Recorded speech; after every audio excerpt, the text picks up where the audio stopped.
It's no secret that Marvel has a long history of overworking, underpaying, and overall mistreating their artists and writers. That's why, in 1992, Todd McFarlane, who was known for drawing Spider-Man at the time, decided to join some fellow Marvel and DC artists and form Image Comics. The goal of Image was to allow creators to have greatly expanded creative freedom and own their own work. Almost immediately, Image began pumping out a new line of creator-owned titles. From Rob Liefeld, there was Youngblood. From Jim Larson, we had The Savage Dragon. Jim Lee got to work on Wildcats, and Todd McFarlane started working on Spawn, an idea he'd been kicking around since the 1970s.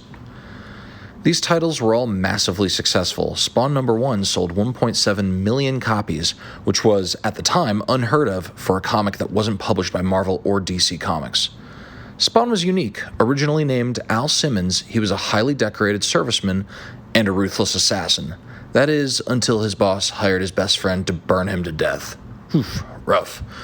Once dead, he went to hell, where he made a deal with Malebolgia, basically Satan, to return to life and see his wife one more time. The only catch is that now he had to serve Satan's army as a hellspawn.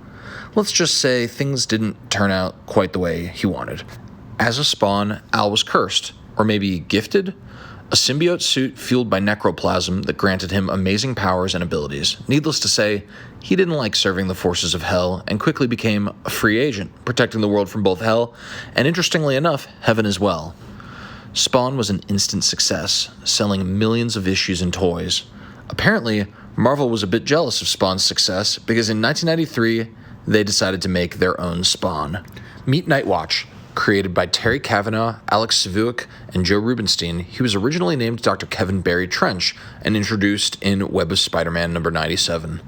He later fully assumed the identity of Nightwatch 2 issues later in number 99. Let's just say he looks a bit familiar, like maybe Spawn. Like Spawn, he also has a reactive suit that enhances his performance with a cape that responds to commands. His most notable appearance was his role battling Carnage in the legendary Maximum Carnage event. However, he also had his own short-lived mini where he fought alongside Venom.